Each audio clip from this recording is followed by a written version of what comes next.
Okay, everybody, welcome back to the shop. It's Bill Courtney at the Army Normal, folks, and Shop Talk, and here we go. What Jesse Itzler's $18 office can teach us about service. And I don't know where Alex dug this up, but we'll see where it goes. I'm sure it's going to be fascinating because it always is. You'd love him. He's a goofball like you. Well, and I read most of it this morning at about 5:30 when I was trying to tell people overseas that not to answer to me. I swear. The guy in Turkey, Bill, we don't owe you money. I'm like, I know you don't owe me money. I'm sorry. When Jesse Itzler was in his early 20s, he didn't have an office. Heck, he didn't really even have a house. He was trying to make it in the music business in L.A., sleeping on friends' couches and trying to figure out what he was going to do with his life. You ever been there, Alex? No. Really? You never had to do that? I don't know. Because, I mean, this entertainment production gig you've been in. I was sleeping on somebody's couch. Actually, I did sleep on somebody's couch for a period of time. Yeah. I worked on a governor's campaign. Yeah. And they moved me to a different... They don't pay you anything. Yeah. Well, they moved me to a different part of the state against my will for a month. So I had to sleep on this guy's couch for a month. Nice. Yeah. All right. Well, it's a rite of passage for young people. I did it. I had a Murphy bed. My more equivalent example is my first apartment in DC. You need to get this given your kids are there. Yeah, I mean, it was just a studio apartment with a Murphy bed. Honestly, the 3 weeks I did it, my junior in college, somebody from Sleeping Heavenly Peace should have come by because I was sleeping on the floor. All right. Anyway. They don't have the beds for your size. Yeah, so he's trying to chase music, and he's trying to figure out what he's going to do with his life. And one day, a buddy takes him to lunch at the Beverly Hills Hotel. Can you imagine? Don't even have a house. Don't even have a place to sleep. Don't even have a bed and go to the Beverly Hills Hotel for lunch. I wonder what he wants. I was actually curious. Have you been there? Huh? Have you been there? Beverly Hills Hotel? Yeah. Of course. I assumed you have been. I haven't been yet. Do you know the last time I was there, it was Sunday, and Lisa and I had brunch, and Kelsey Grammer was right next to us. And nice. He was actually a really nice guy. That kind of relates to the story. Well, there you have it. Now, if you've ever been to the Beverly Hills Hotel, you know this ain't the Waffle House. Jesse walks in this place and starts looking around, and there are more executives, advertising executives, actors, athletes, entrepreneurs. Basically, everybody Jesse wanted to know was sitting in the restaurant. And he asked his buddy, hold up, wait a minute. You don't actually have to stay at this hotel to eat here. Nope. Anybody can make a reservation, and Jesse realizes something. He could afford lunch. He could afford an office in Beverly Hills. He couldn't even afford an apartment, but he could afford to order something cheap and sit in one of the most powerful rooms in LA. So that's what he did. He started going to the Beverly Hills Hotel almost every day. He'd get there around noon, and he'd stay until about 4 o'clock in the afternoon. I bet the waiters loved him. For 4 hours, he'd sit there watching, listening, meeting people, learning how successful people operated. He watched how they greeted each other, how they carried themselves, what they talked about, who knew whom. And because Jesse kept showing up, people eventually started recognizing him, and conversations started, relationships formed, doors opened. The Beverly Hills Hotel became his office.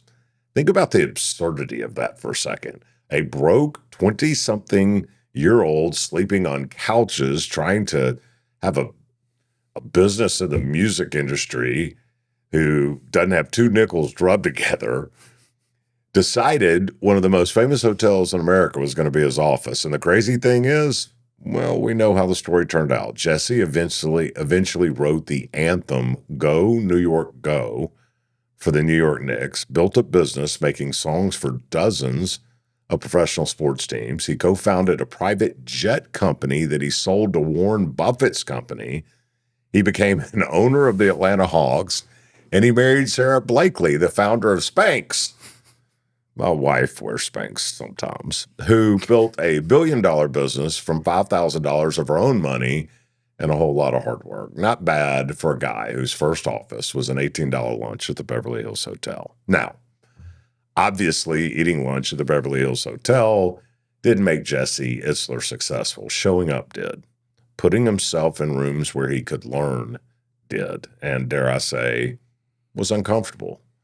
Building relationships did. Taking chances did. And Jesse understood something back then that I think a whole lot of us forget. Sometimes you got to go where the action is. Now, Jesse tells the story as a lesson about business and networking.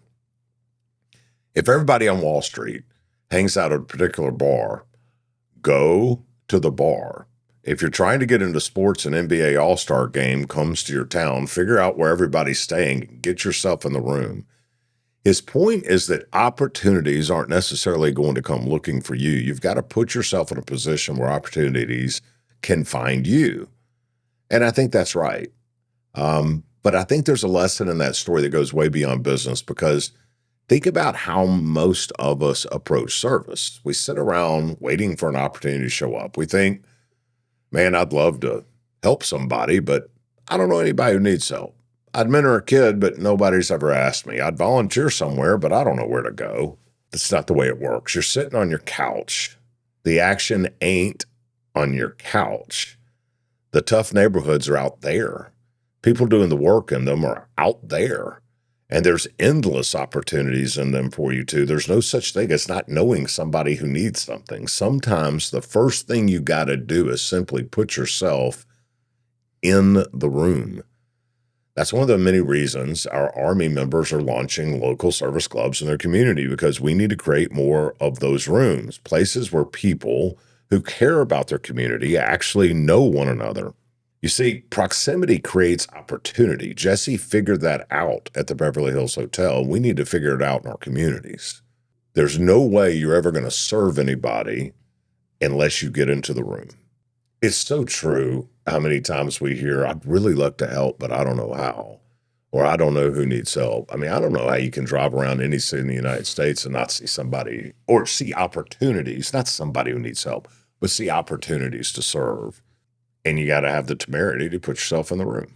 You can just think about here in Memphis, like you go down to Soulsville, you can go to the Stacks, they have a whole nonprofit there. They have the Memphis Rocks right across the street there. Like, just put yourself in the neighborhood and see what's going on there. There are going to be good people doing good stuff that you can get involved in. He married the woman that made Spanx? Yeah. Unbelievable. That is crazy. They're both goofballs. You'd really love them. Do you know them a little bit? No, I'd love to, though, one day.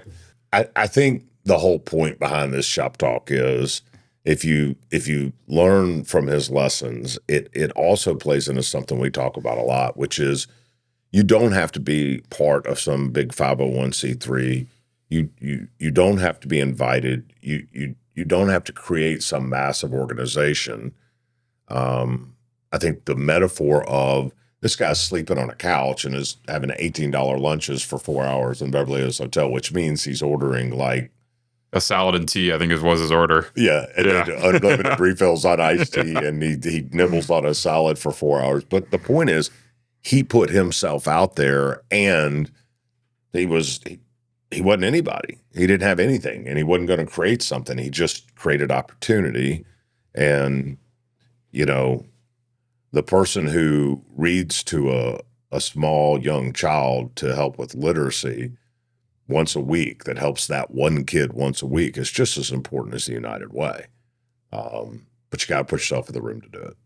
Yeah, I was going to say something interesting, and then I forgot it because I was listening to you. Was what I said that interesting? It was good, Bill. It was so good. Fantastic. I hope our listeners thought so. So that's it. That's Shop Talk 118. If you enjoyed this episode, share it with friends and on social. Yeah, subscribe to the podcast. Join. What are we going back and forth? Yeah, join the Army at normalfolks.us.org.